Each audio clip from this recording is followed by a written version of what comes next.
Welcome to the Monthly Marquee. I'm your host, Bart Levins, Director for the Hardin County Schools Performing Arts Center. Our first guest this month is also our PAC Kid Spotlight, Vashon DeVille, a John Hardin graduate going to AMDA this fall.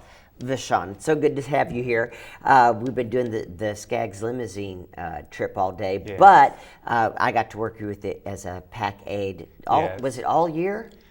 Beginning in November. Beginning of November. Yes. It felt like all year. I'm Yeah. just a little bit. I mentioned to the audience just now that you're headed to AMDA. What is AMDA? So AMDA is a performing arts college. They have a campus in New York City and a campus in Los Angeles. You can either do the conservatory, which is the 2-year, it's kind of like a sped up program and it's really intense, or you can do the 4 years, and I'm doing the 4 years to get my bachelor in the fine arts in acting. Great. And what kind of things will you be learning there at AMDA that you wouldn't learn at like a state college, for example? Why? Why are you going to AMDA in LA? I mean, obviously it's in LA, but are you getting anything more for your education than you would here in Kentucky? So the curriculum, I visited in August and I got these questions answered as well. So the curriculum is based around the profession that you will be going into. So the math class, they have, I think the first year, it's stats, and it's based around basically how much people should be, like if you have a manager, how much your manager should be getting from you, and stuff relating to the profession. So everything is based around acting or musical theater, or dance is the other. So the general curriculum is structured as a support for your real world experiences. Yes. So you can determine percentages for the agent, manager, all of that stuff. So that's really fascinating. I didn't even know that. Yes. That's really, really cool. And now you mentioned that there's a campus in LA and a campus in New York. Why LA? I chose Los Angeles because I want to go into film. I prefer film. I would do anything, but that's really what I want to go into, and I thought Los Angeles was the better place to go. But every student has to, if they go to LA, they have to do one semester in New York. And Oh, really? Yes. So when will you do that? I think it might be my second year, so Okay. next year. They want to see if you get through the first year. Yeah. Then they send you to New York. Yeah. Well, that could be really cool, and that would be awesome because right now you're working with Alexis Jenkins, Yes. who is going into her second year at AMDA in New York. Yes. That could time out really well. You could go visit her in New York. Yeah. Yes. Yeah. And has Alexis been? I would think you would be picking her brain like crazy. Yes. Yeah. Okay, so she's good with this because she doesn't have a problem with how many questions I ask. I'm constantly relating things back. Like if we're doing something in rehearsal, I'm like, okay, well, how would this work at AMDA if you did this? And she's always full of answers. And just the other day, I pulled out my health waiver, and I was like, did you do this? And she was like, no, my grandma did it for me. My grandma does all my paperwork. What percentage does her grandma get off of her? There's what we have to figure out. We'll see. How do you deal with the family and friends part of it? So Honestly. how did you get involved in all of this? In going to AMDA, or just... In theater and performing in general? So ever since I was little, I always knew that I liked to play characters, and I was always just interested in acting. But it was one of those things that no one was ever pushing me to actually try out for plays or anything. And I moved a lot when I was younger, so my family was more, oh, what sports can you get into? And they weren't really looking for, oh, what theaters are around. And I didn't really express that I liked it, so they would know to do that. But finally, when I got into high school and I went to a school where there was a theater, there was choir, I kind of started joining. I joined the choir first, and then of course there was the John Hardin musicals. And then after that, my senior year was getting to the point where I needed to find a school.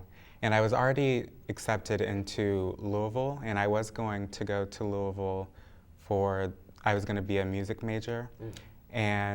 But then I started filling out the Common App, and it suggested that I apply. Now what is the Common App? What is that? The Common App, you put down, for example, I put down my interests. I don't think I finished the app. But you can put down your interests, and you can put down your ACT score, and it pretty much gives you a bunch of different schools that are right for you, and you can actually do a college application and use the Common App to just send it out to all the different schools. You don't have to do a bunch of separate ones. So it suggested that I apply to AMDA, and when I did, I had to get together 2 separate monologues, and when I was working on the monologues in that time, I had never worked so hard and enjoyed it. In high school, I always got good grades, but it didn't really take much to get those good grades. And so when I was actually working hard to do these monologues and perform them, and then when I actually got into the school, I was like, wow, this is actually what I want to be doing. Very cool, very cool. Yes. And something that you and I have talked about a little bit today, and things that I've witnessed and stuff. Many students that will go into performing arts, we all go into it for different reasons. We don't all go into it to become actors or whatever. But I think there are a lot of fringe benefits to students getting involved in the performing arts. Just things like organizational skills. Yes. You can't procrastinate when it comes to memorizing lines or choreography and stuff. So I think there are a lot of learning skills. But specifically, because I think it applies to you greatly, what have you learned about confidence through performing? Okay, so what I've learned is that not being confident, it's all in your head. And when you make your body do something, it gets your mind on track as well.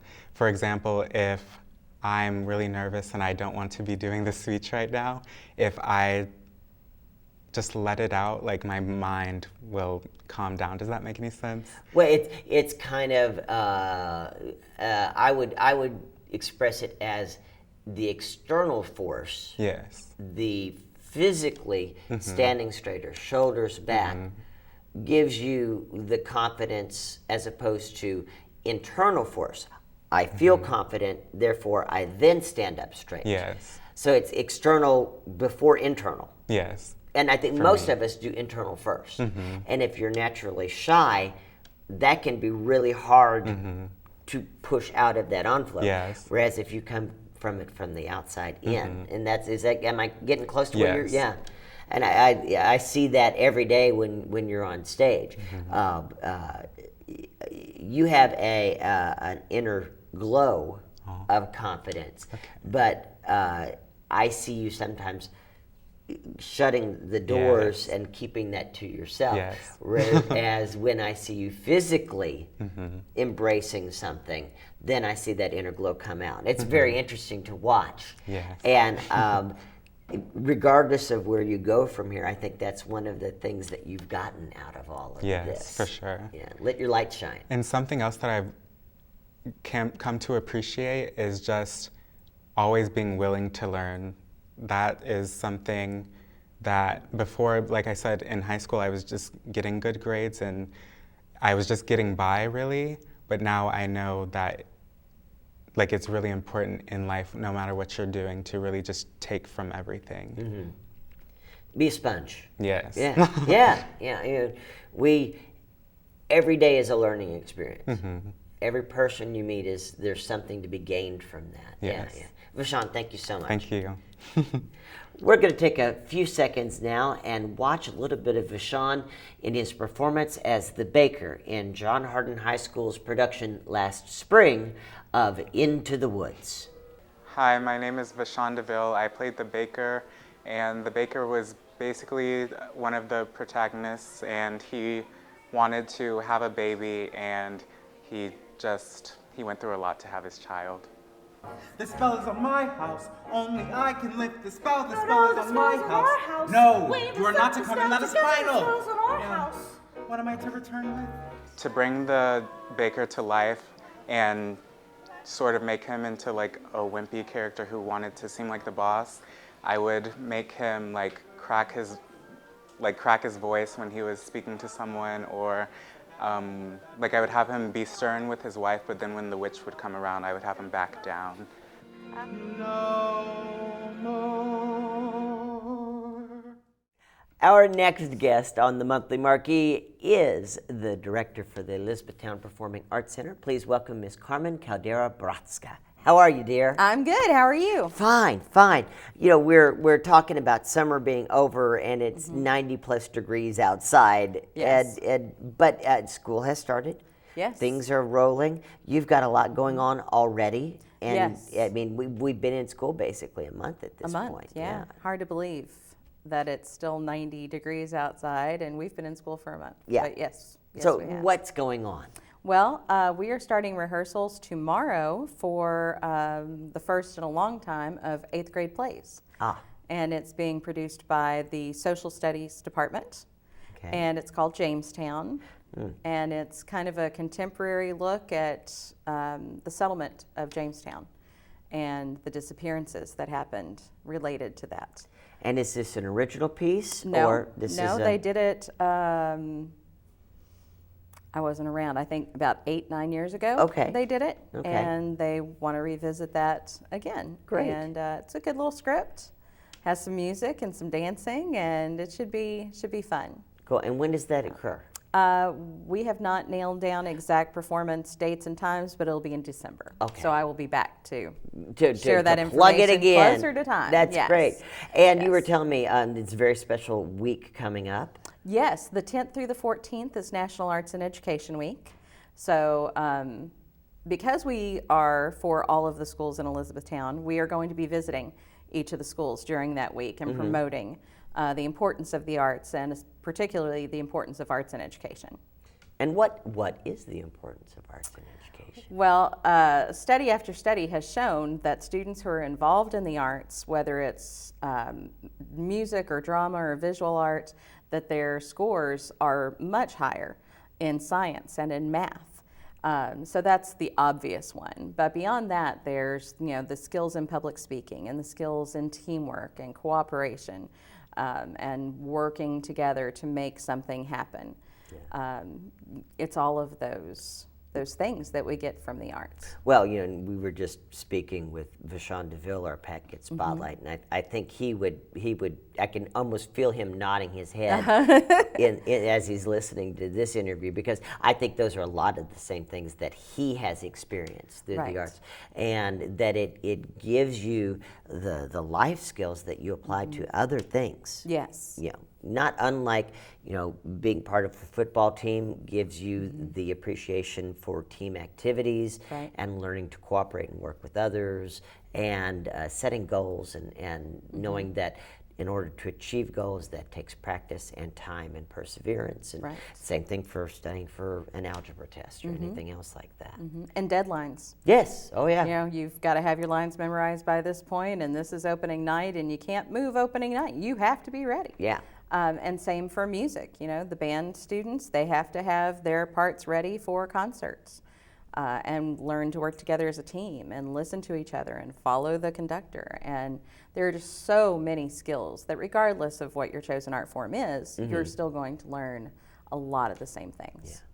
Yeah. And there's also, now what week is that again? That is September 10th through the 14th. And you are also raising funds for the facility? Yes. We have been selling seat plaques in memory or in honor of people. We've had them donated by classes. We've had them in honor of teachers, and those seat plaques are starting to get installed now. But we still have several hundred to go. So if somebody wants to remember somebody or honor somebody in that way, we would love to help them do that. And what are the costs for the plaques? It's $150 contribution to the EPAC, and then that seat plaque will be put on they can choose their seat or we can choose it for them either way. We've had one that wanted to come in and choose theirs, and so that will be her seat. And she gets to sit in it for every performance that she comes to. If she wants to and beat somebody to it, then yes, that can be her seat, yes. All right, Carmen, thank you very much. If people want to learn more about what's going on at the E-Town Performing Arts Center, what do they need to do? Go to our Facebook page. That is the main source. We have an Instagram too, but the Facebook is the most updated. And what's the name on the Facebook page? Because I know they have to get that correct. Right, Elizabethtown Performing Arts Center. Very good. Thank you so much for your time. Thank you. 'Cause you got to love it, yeah. So, time. 'Cause I'm moving on the groove. 'Cause you got to love it, yeah. So, time. 'Cause I'm moving on. Another season means another Pro-Am musical to design and build. This season, we were able to take leftover set pieces from last fall's production of Hunchback and make them work for both Youth Theater of Hardin County's summer production of Seussical, as well as the fall Pro-Am production of Mamma Mia, with just a little tweak here and there. This is a design trick that we've used often in the past to help better manage time and budgets for not only the PAC, but youth theater as well. The real trick is fooling the audience into thinking they are seeing a whole new set. The design process usually begins with me sketching and building scale models, which I then share with the PAC's technical director and, conveniently, Youth Theater's director, Aaron Taylor. I make adjustments based upon his input, and then the two of us start to build. So, what exactly did we do? Compare the two set designs and look for yourself. Notice the shapes. In researching both productions, I found some architectural shapes that were similar between Seuss's drawings and Greek cities like the island paradise where Mamma Mia takes place. After Seussical closed, we just had to lop off some of the more fantastical elements. Look at the movement of the sets when you come to the show. Even though the set for Seussical was stationary, we built it on wheels, knowing in advance that we would be using all sides of the set for Mamma Mia. Check out the doors and windows. Likewise, we straightened out the fanciful Seussical door and window openings and added shutters for Mamma Mia. Finally, look at the texture and colors used. We converted the heavily outlined, brightly colored, flat comic book style of the Seussical set into a sandy textured, beachy Mediterranean hues of the Mamma Mia set. See? Simple, right? Come see for yourself as Mamma Mia rocks the PAC later this month. Oh, and don't forget that you can leave feedback on this and all Bart's blog posts by leaving your comments on its post at the HCS-PAC Facebook page.